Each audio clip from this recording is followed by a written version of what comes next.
Good. We discovered some really neat new apps, including AI. So none of us never ever need to come back to a meeting again. We'll have expertise here. Everything can be rewritten and all kinds of stuff. So if anyone is willing to be replaced totally by AI, please say I now. It's or you can abstain or whatever you want to do. In any event, thank you very much for joining us. And let me do the roll call right now. The sign sheet. I think that everyone is here. I'm signed in. Sebastian is here. Margaret is here. Steve Fruit is on the screen. And Barbara is here. Josh is here. And Omar is on the screen as well. Omar, I've been informed that you're going to have to put your camera on. We're going to send somebody to your house to put it on for you, or something like that. All right, let me put it on a little bit. You don't want that. It's like not comfortable.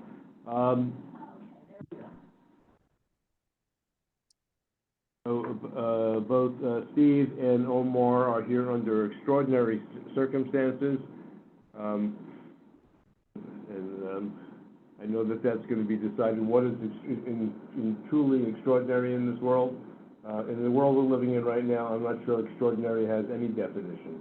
Every day it gets a new definition. It is evolving, but I didn't ask for it because I found that all three meetings that I'm required to attend are consecutive days, Monday, Tuesday, Wednesday, in the same week, and I'm finding it challenging to get out of work in time to get to 7 o'clock from Manhattan. Totally. So that's not it, but that's not an extraordinary circumstance. More than I empathize.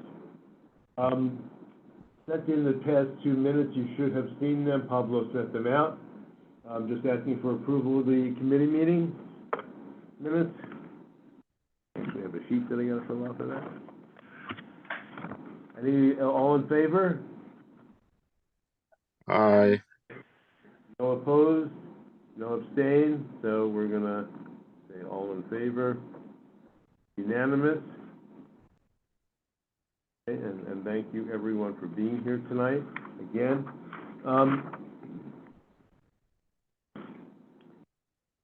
The chairperson's report is, I've had some really interesting encounters. The wonderful thing about going to holiday parties, you get to meet some interesting folks. And just yesterday at a mayor's, one of the mayor's multiple holiday parties, this one was for clergy. It was being held at the offices of Emblem Health. I got to meet the new CEO of Emblem Health. We had a nice conversation, and she has assigned somebody from her staff. His name is George Hulse, who is their Executive Vice President of Community Outreach, to identify speakers to come down and speak to us and really begin to explain how and what the world of managed care is looking like right now. I think that would be very interesting. And so not to give anyone sort of the exclusive pulpit on this, at the same meeting was the Director of Community Outreach for Health First. So he and I spoke about the same thing, and he has agreed likewise.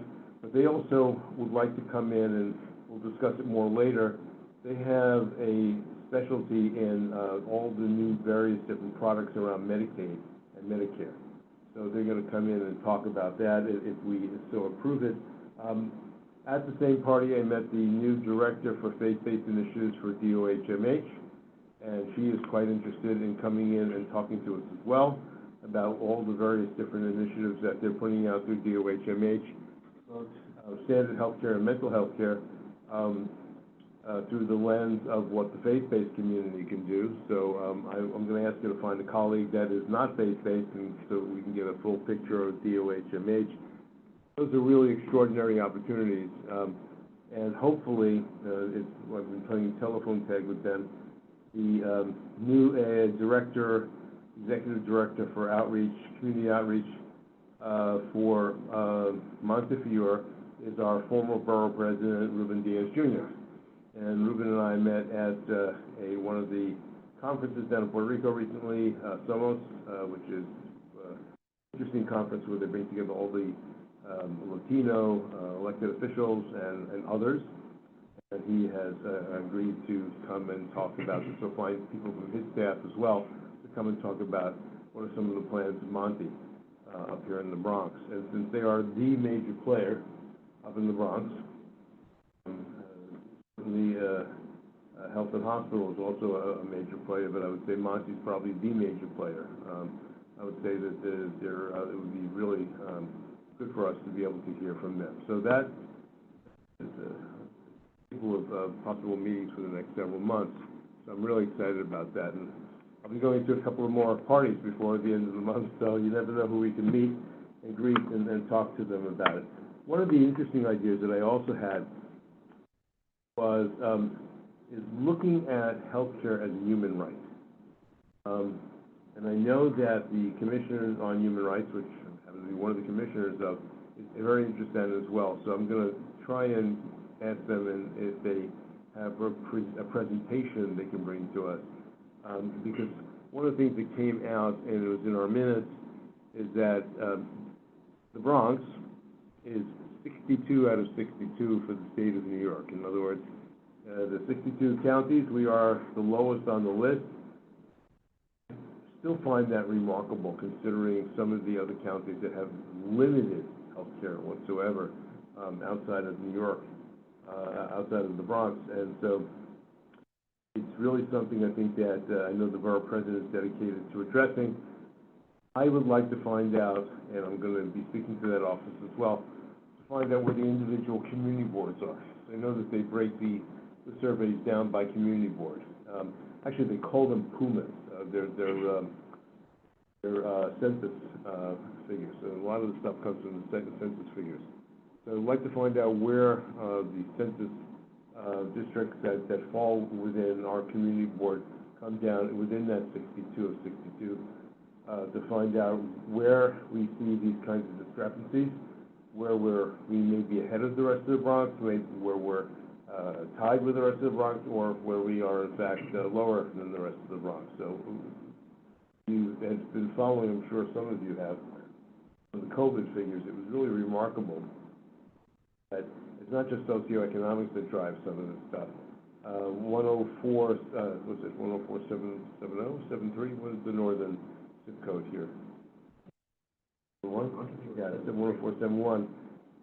Often had higher numbers than 104.63. And socioeconomically, it's certainly in a higher socioeconomic stage than parts of lower 104.63, yet they had higher rates of COVID.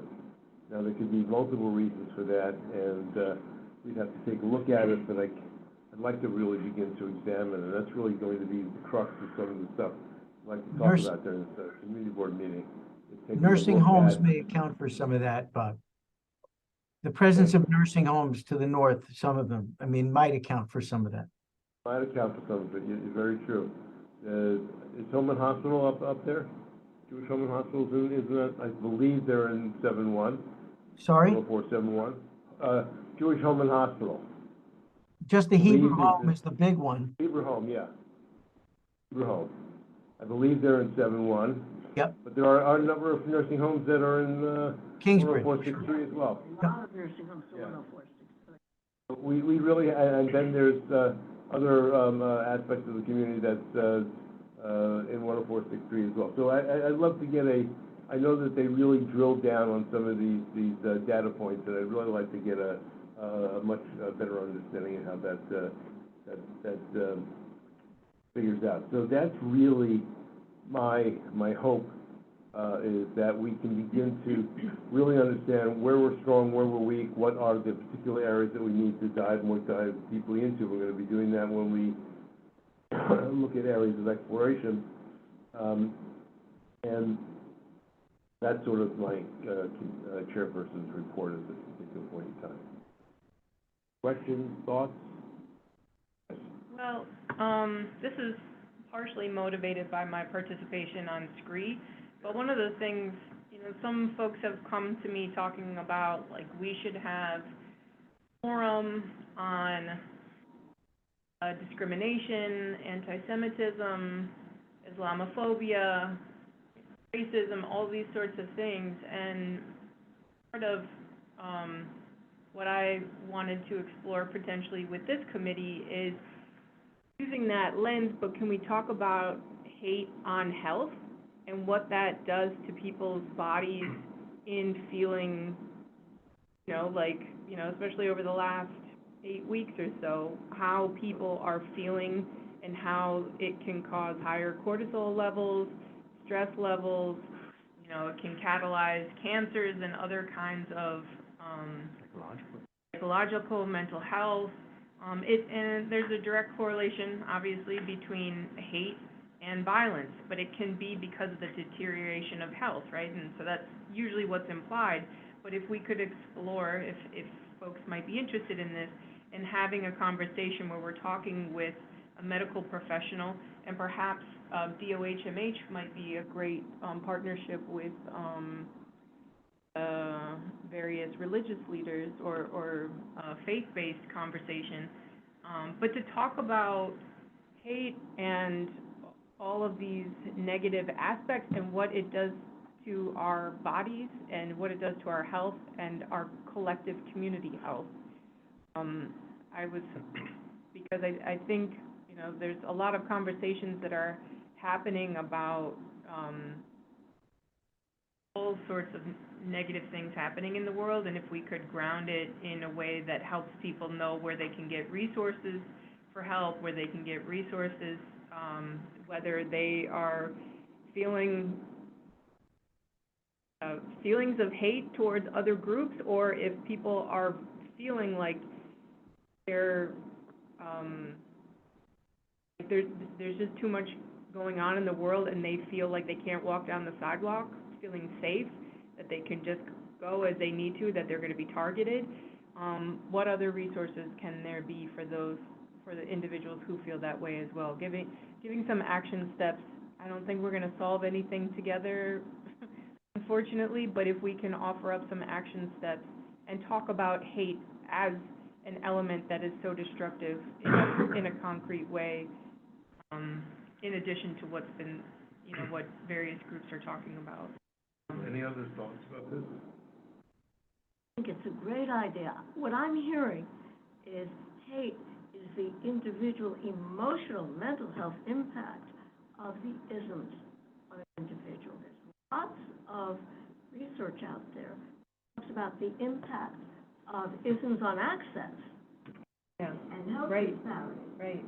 But the individual psychological impact, I think is what you're trying to get at. And I think it's important. It's tough because how do you measure hate? Someone's perception of hate against themselves. Exactly. The researcher in me goes, Yeah. tough one. I think it's a great idea. So, thoughts? I always think about, what Margaret was saying, and one of the, I work with the people with disabilities, mostly developmental disabilities. And it's a big discrimination sometimes, they cannot access and when I walk through the sidewalks, especially in Riverdale, most of them, if they are using a wheelchair, especially a motorized wheelchair, they cannot navigate our sidewalks. To get to a bus stop, to get to a store, to go to a pharmacy. It's very difficult, and it's a multi-departmental issue, who's going to make it friendly, but it's not only for disabled people, parents who have strollers with their kids on the strollers struggle every day, so I think it's a very important point, when help is not accessible for some sections of society. I think it really fits well with us because those same issues impact the elderly who use wheelchairs for mobility-assisted devices, and who just may not be as steady. I'd love to see something with, I guess, I'm not sure what committee, talk about the section of the infrastructure and how it impacts the elderly population. question, their ability to get around. Yeah. So I hate to say it, I don't think that there is a group that is today not highly impacted by the aspect of hate and how it's playing out within the context of our society. Last week, I was in Chicago. I was a faculty of a place there called Spurs Institute of, and I was part of one of the trainers on a 6-month executive course for Jewish criminal professionals on anti-Semitism, and I was talking just about this issue. That there's a work done by a professor named Peter Coleman, who is the chair of the Morton Deutsch Center on Conflict Resolution at Columbia University. And he is both a psychologist and a sociologist. So this is not a pop of sort of intellectual expose of the impact of what he calls toxic polarity on our society. It is really a data-driven and research-driven piece. And two things that I just want to illuminate from what he comes out of is that the toxicity in our society is a 60-year trend. He has real data. It's unbelievable. I used some of the charts that the last time we were in such a place was following the Civil War, prior to the Civil War for sure, but following the Civil War, following Reconstruction, until 1924. I'll get into one of the reasons why 1924 was a pivotal date.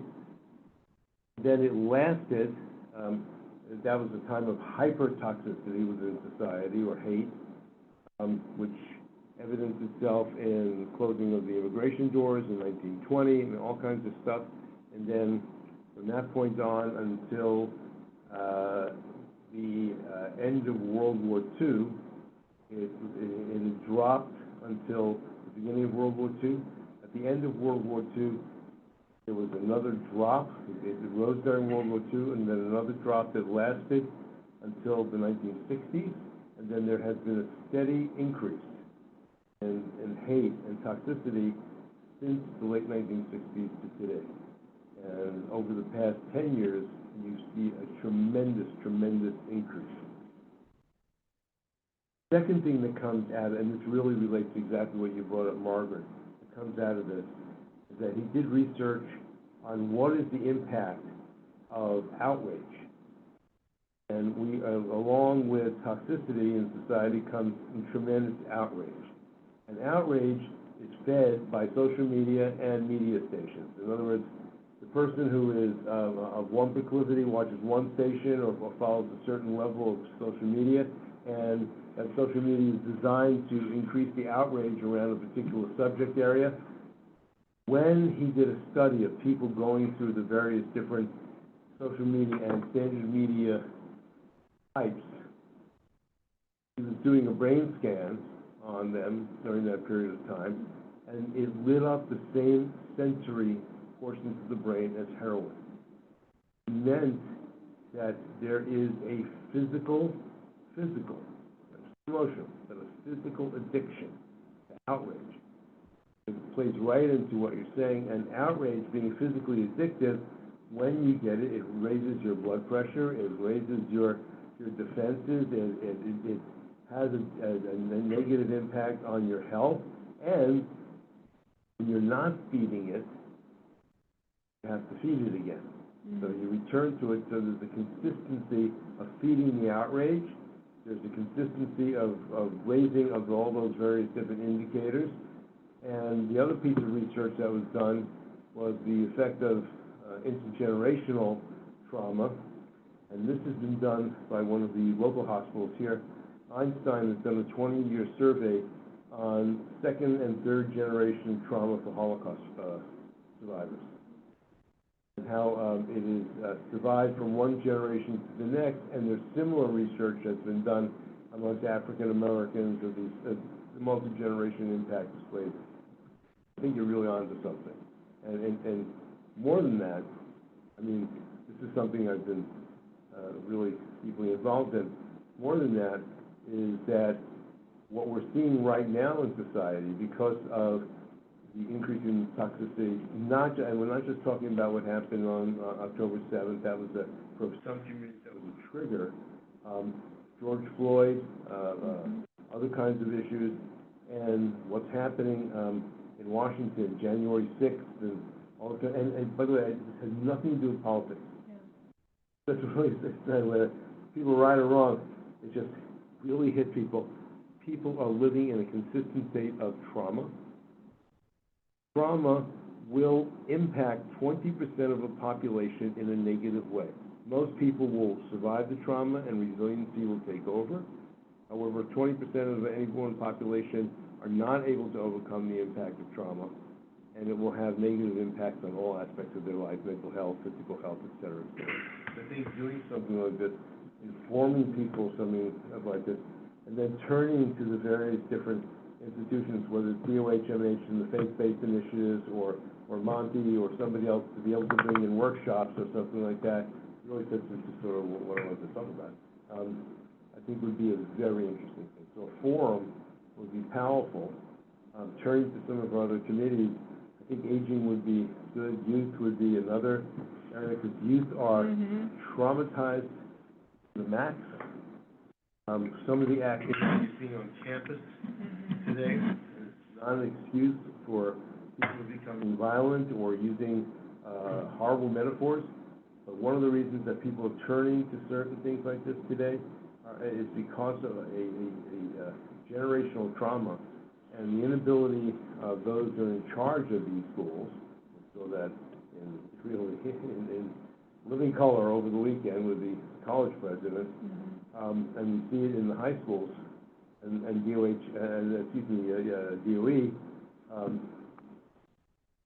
that the kids are acting out in order to find something that's going to give them some sort of hope and some sort of way out of the toxicity that they're living in. Whether it's good medicine or bad medicine, and I happen to think a lot of it's bad medicine, they're self-medicating. And much of what the outrage that you're seeing is an aspect of self-medication. Anything I've said is just research that's being done. So that, just to let you know, that I was on the transition teams of the DOE from the chancellor, and I had a meeting with the chancellor just last week about this stuff, and he is very well aware of just how deep it is within the DOE right now. So I think, again, to be able to do that, and that could be a real initiative that would come out of the work that we do. I think that's a great idea. I'd like to see some initiatives coming out. That's, I think, of our mission. Just an opportunity to improve health access. It's not just learning about the stuff. Exactly. I'd like to. And taking the stuff and then translating. So this is, we'll get to the mission statement. I don't want to sort of jump around. Yeah, But no, I think I'm sorry. your idea, Margaret, is right on target.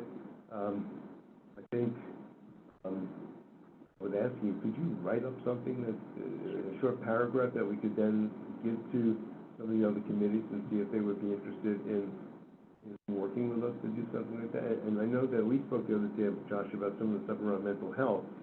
And, yeah. Why don't we Yeah. So why don't we dive into that? I want to look at the areas of exploration, and they're sort of in the minutes, but one of the biggest areas of exploration is mental health.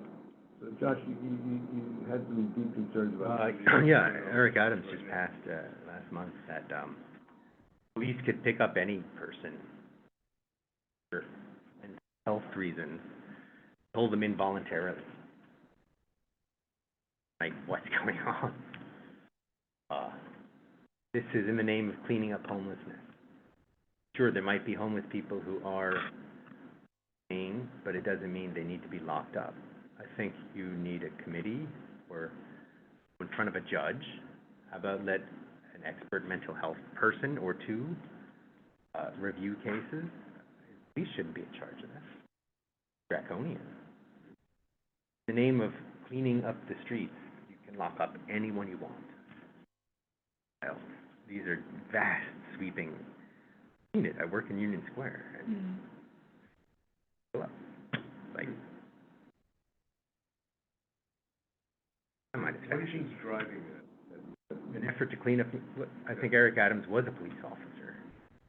He's using the police as a arm of the law instead of addressing mental health. Counselors look at homelessness. You have counselors and judges and lawyers look at it. It should be their legal frameworks, and it should be held by a court. Rights. You shouldn't be stripped of your rights and thrown into prison. That's habeas corpus. That's no better than 1200. That's throwing out all of democracy. When the police are picking up people in Union Square, homeless people like that. Involuntarily. Involuntarily. Sorry, Steve, Are they breaking, what grounds are they picking them up? Adam said, clean up New York City. Doesn't there have to? There's a mental Some hygiene law law. There is a broken. mental hygiene Okay. law, and you can hold someone for 4 days. Very Probably draconian. at Rikers, right? Any hospital. Or in the hospital, where they help. So, has anyone been to Rikers? One of the things that I do in my shop, we have the New York Jewish Coalition on Criminal Justice Reform. And part of the work that we do is bring in clergy to do, To Rikers? to do services Really? at Rikers with the chaplain there. Chaplain, That'd be great. the chaplain for, the Jewish chaplain of, at Rikers is a resident of Riverdale. His name is Gabe Crespo-Steed. Gabriel Crespo-Steed. He'd be somebody interesting to bring down here one day. He could make your hair stand on it. I'm sure the story. We brought a delegation of rabbis down to Rikers. We went into the mental health ward. I thought you'd been transported back to the 18th century. Full of beds. Row of beds lined up. Almost absolutely no intervention, no real drugs, no Psychological. well, there was some treatment that was going on, but we didn't see any of it.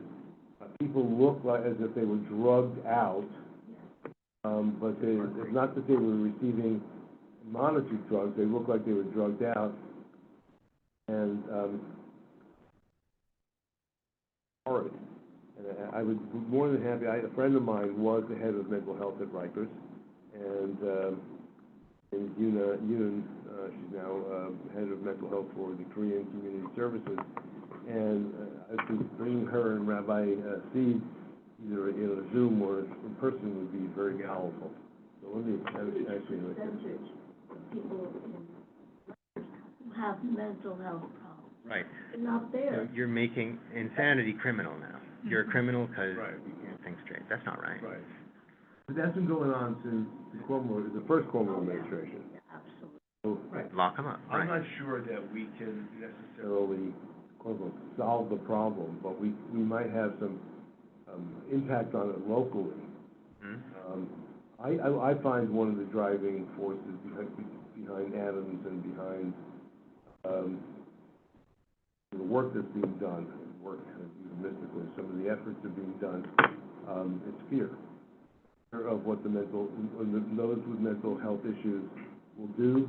We know that a third to half of the hate crimes that happen in New York City are those who have some sort of mental health issues. That's documented. I'm not just making it. Mental health should be addressed. And it should be addressed. Part out of it. Know that right here in Community Board 8, you're gonna find lots of people acting out in real serious mental health issues untreated. So I would say, we're not gonna unpack the whole thing right now, but Yeah. I think mental health is, again, a serious area. Explore that. Easier access to services, more reaching out, because I think what happens is that people, there's a whole article in the New York Times, several articles, homeless people, spiral, they can't get access. Police pick them up, Right. they wind up in the criminal justice system. Right. They don't get treatment. The criminal justice system ends up being the largest, or if you will, not even. Services that could stop. Very complex, believe me, because pushing back against, want those services. I think a huge component is not just police. I know Steve has had, his hand up for a while, and I'm really sorry, Steve. Sorry, that's okay. I thought that at one point you might have been soliciting or discussing possible subject matters for the committee to address, either with speakers or That's forum. something we are going to, but mental health has risen to the top. I do have, let me just close the door on the mental health issue, Yep, because I sure. think we have enough to convince us that it's something to go after. Something that we really need unpacked. One other issue with mental health and incarceration as a way of solving it, so to speak. The DA's office is Not in favor. not in favor of it. At least that's what Darcellus told me. So it would be interesting to hear from them as what they see their role in this as well. Yes. Yeah, but it's also a capacity issue in their office. Right, They don't want to be cops. They don't want to be mental health professionals. They want to be the people that prosecute. So, well, I think bringing them in might be as well, so I wrote that in as well. Steve, why don't we go to your piece here? There are two other issues. Again, it might be the subject of a speaker for the committee or organizing a forum for the community. Those are a little tough, not because of finding a venue, but getting attendance, getting the word out. One is, for many, many years now, there's been a proposed New York Health Act, which is legislation in the state legislature, which has never passed, but has been spearheaded by, I believe it was Dick Gottfried, who retired, and the mantle has been taken up by our own state senator, at least for some of the people in CD8. And so that is something that, there have been perhaps other forums, so I'm not sure that's the only way to handle it. But I don't know if the committee would want to be briefed on it, and if not, Senator Rivera, possibly another legislator or member of his staff or committee staff could present on that. Many, many years ago, the board ran a forum on the Affordable Care Act. I feel like I'm a dinosaur. I'm talking about something we did before that legislation was passed. And there were representatives, the chief executive of Montefiore, representatives of Emblem Health, and other stakeholders who spoke on a panel. And it was actually quite good. That goes back over 10 years. There's an organization in the Bronx, switching topics, to the subject of health disparities between people of means with access to healthcare. That's something that is the raison d'etre of a group based in the Bronx called Bronx Health Reach, 3 words. And at various points, I know representatives of Bronx Health Reach have come to this committee and explained what they were doing. One of the subject matters that they've been looking at for a long time is the fact that people who receive most of their medical care through clinics, usually hospital-based clinics, rarely see the same provider on a continuous basis, which is, not ideal for knowing your patient, having a rapport with your doctor. So that's just one of many issues they look at. I suspect they've looked into maternal health as well in the last several years, but I don't know. I have not been in touch with them. But they are usually very happy to provide a representative to do a briefing on what they're looking at. So I just mentioned those 2 items as something that might be within the purview of the committee. I think Bronx Health Reach coming down would be excellent. Really talking about the issue of healthcare disparities.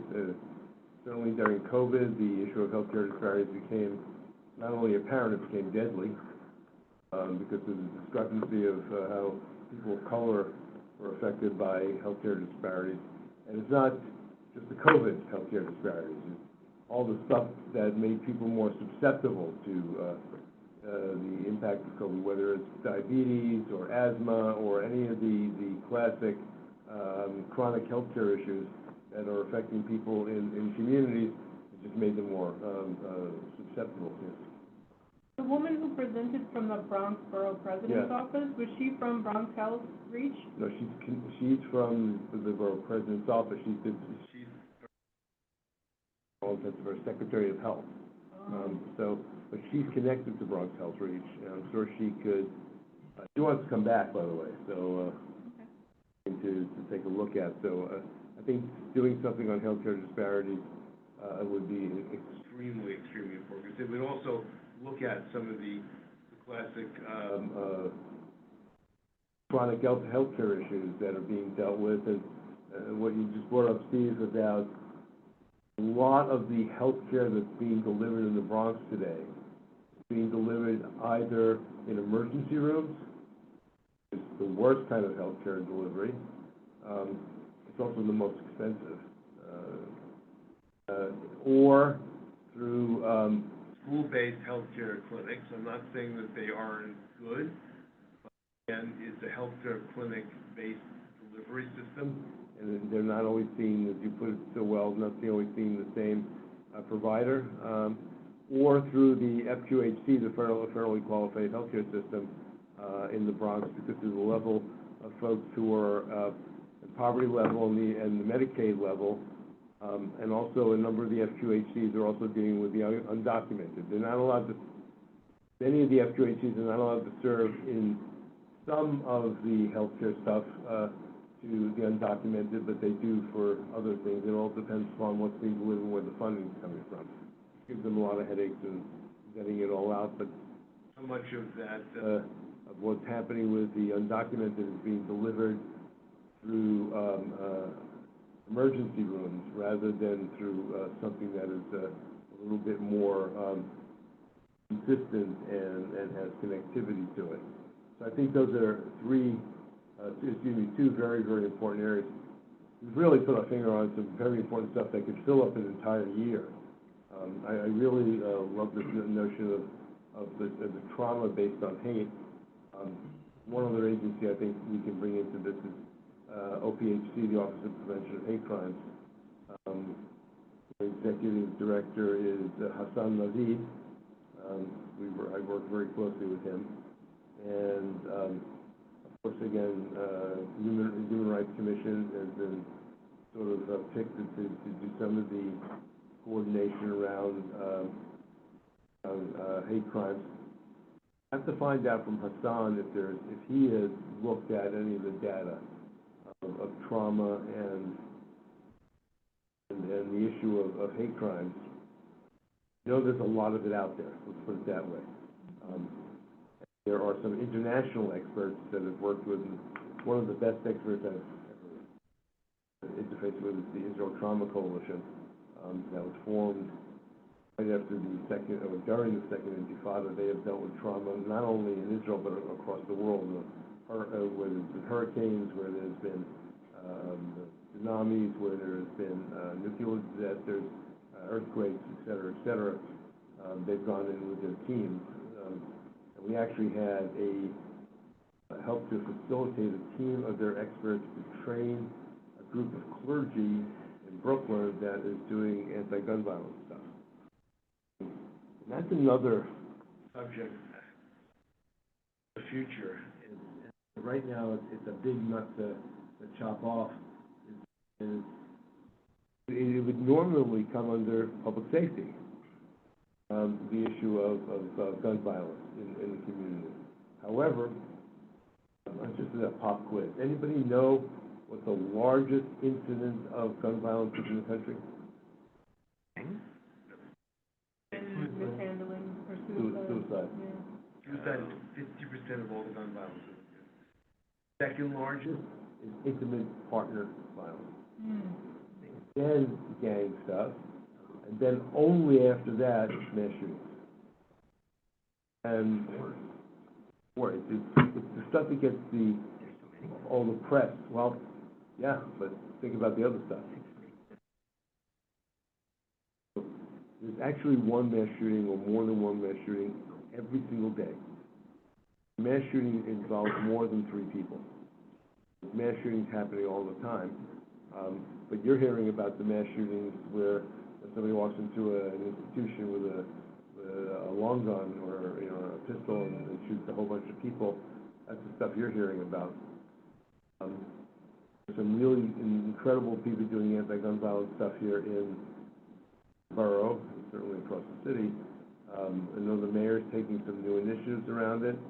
There's an article in the New York Times this weekend that was really disturbing. It seems that they do all these gun buybacks all the time. They recycle the guns. I thought they destroyed the guns. I really did. Most people, what they do is they take one part out and they sell them back as kids. Yeah, so it's sick. It is sick. Oh, God. Well, that just ruins my day. That just, it's so sick. It's just, Where's the 10,000? gun violence is trauma, so we brought in the Israel Trauma Coalition to deal with clergy that have to deal with the trauma of gun violence there's 5 specific neighborhoods that have the highest gun violence in the city. Most of them are in Brooklyn, interestingly enough, not in the Bronx. Out the Bronx. No, in Brooklyn. East Flatbush is one of them. And that's some of the highest gun violence in the city. So, yeah. But listen, there's a lot of stuff we can delve into. A lot of stuff we can really delve into. So, I'll get back to you with all this stuff. You've got to sort of, if you can do, like I said, the write-up, we can get it out to the other committees. The next full board meeting, we can have to do a presentation on it. I think that would be really very powerful, and it would allow the committee to do something very concrete. So that, I think that's a good lead into using the last about 15 minutes of the time to look over the mission statement. This is a draft. Got a lot more into this than normally goes into a normative mission statement. So why don't you all look it over, and why don't we sort of, if you want to make it shorter, you want to make it longer, if there's things missing, if there's things that are superfluous. But I think it's important to have a mission statement. I don't know, does any of the committees have mission statements? I don't know. There are brief mission statements, I think, for each committee. So there is a brief mission statement. I don't have, I might be able to find it on my computer. I have those files. I've seen the brief descriptors. I haven't seen a brief mission statement. I'll make it available if I can put my hands on it. Yeah. Bob, is there any way This you would can be share a- that? yeah. Is there any way you can share your draft? So, let me see if I can get it out to everyone. Did I even put it in an email? Don't know if I put it in an email. I can, If you put it in an email to Omar and me, for example, that'll be sufficient. You know what I can do? You Yeah, have the, just take a picture of it. yeah, I think it's, I can do this and I can email it to you. I can take a picture of it, that I can do, and I can get it out to the two of you. Okay. Won't be perfect, but we'll see what we can do here. Yeah, it's definitely readable. Make sure I have all of your emails. I got yours. Omar's.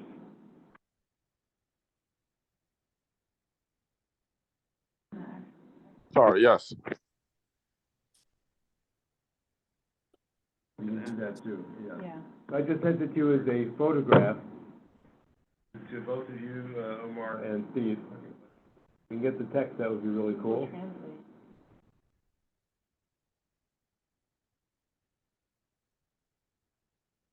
Got it? I'm gonna reply to your email. Got it. Well, I didn't send it to you. Oh, I sent it to, oh, to Steve. Omar and Steve. Oh, okay. Can you read it off the picture I sent? Easily, Yes, got it. yes. Okay, good. So I think we can do this. So why don't you take a quick look at it? and see if if there's an official mission statement that has been certified by the board, we'll find out, then that's the official. But this is let's put this as a working document, sort of to guide us through the work that we're gonna be doing. Yours is Gmail, Kaplan BDX, wait. That is, yeah.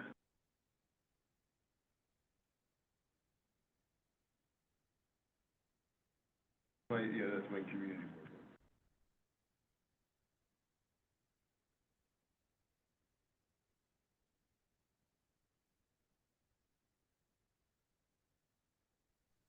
Sounds good. You just at C to develop.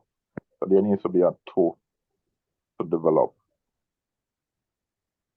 Right, Omar, you sort of were in and out. No, I'm saying when you said to develop, it has to be a 2 to develop. If you look at it, Develop, 2. So there needs to be a 2 there. to develop, okay, sure.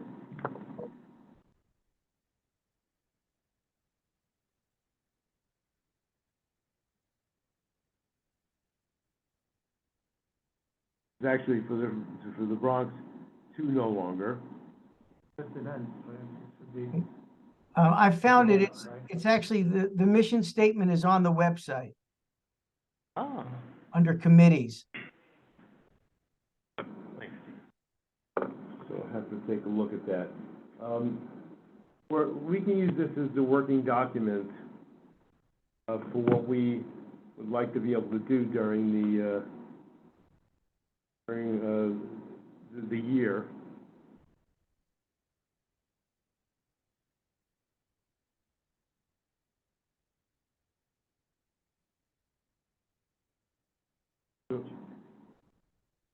Any thoughts about, is there anything missing from this that you'd like to see in there?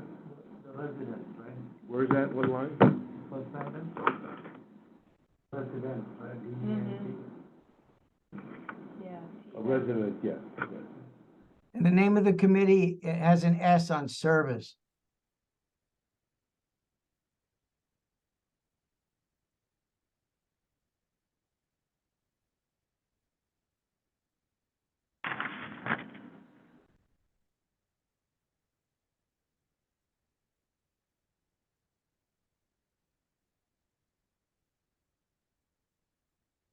But you can get back to me all the wordsmithing, the editing. I'm just trying to find out if there's anything missing from this in content. It's very broad. Mhm. Is it too broad? I think I'm hoping it gives you latitude to do some stuff. Yeah. Statistics, right, the 62 out of 62, where do we pull it from? It's actually in the Bronx, the report that we got from the Bronx Borough President's Office. We can cite it. Yeah. Right, okay.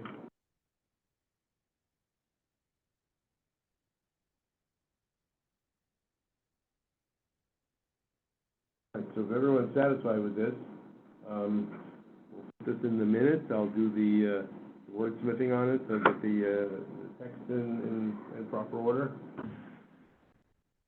Oh, this is an awful lot here. Know that, let me just take a look at the minutes of the agenda. This is, I'd like to add on one other piece of new business. Well, one piece of new business, again, now that everyone's on, is the official, do we need to vote to go to 7 o'clock, or is that just something we can, okay, something we can suggest? And is anyone interested in being a co-chair? Am I hearing anyone interested in being a co-chair?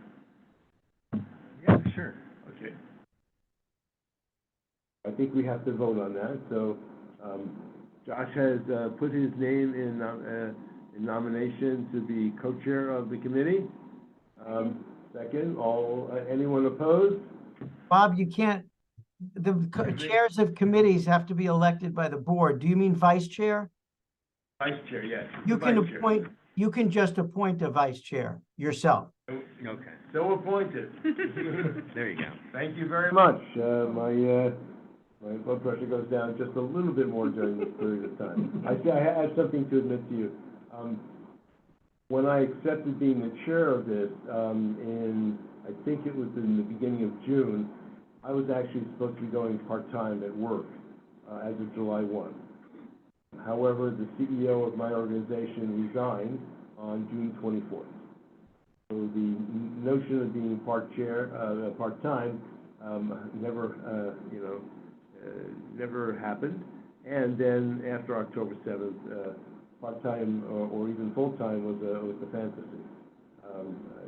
In the past, since mid-October, I have traveled to Senegal, Israel, Puerto Rico, and Chicago.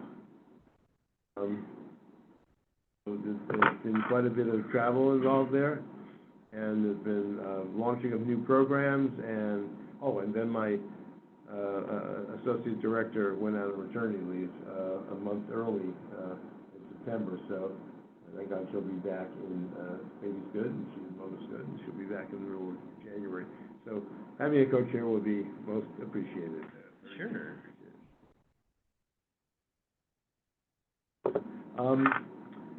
So if there's any other new business anyone would like to put on the table? Do we have any updates on the shelter for? Don't think that's our committee. I think it's, We had the hearing here, the health. was it health? Yeah. Omar? Okay. I do not have any updates. Omar, Steve, any updates on the shelter? I think that's more of, land use is, taking the lead on that right now. No updates. Haven't really heard hide nor hair, at any of the board meetings, nor has land use reported on it, so it may be just an arena that is on hold right now.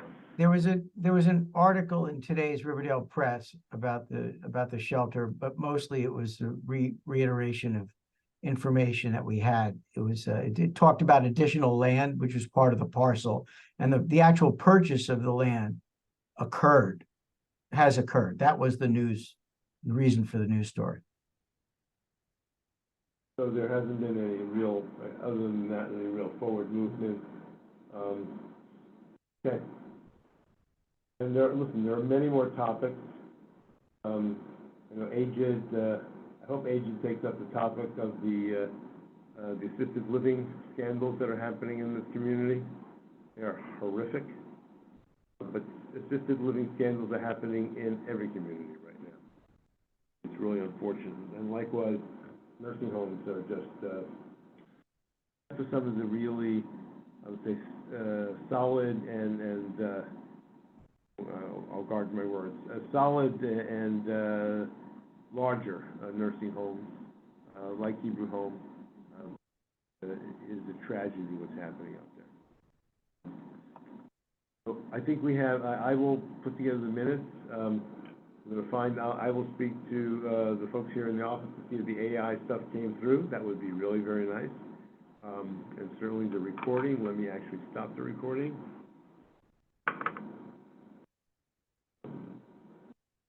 Meeting or anything? Well, actually, why don't we, I'd like to adjourn. I'll put out a motion to adjourn. Second. All in favor? Aye. We will stop recording.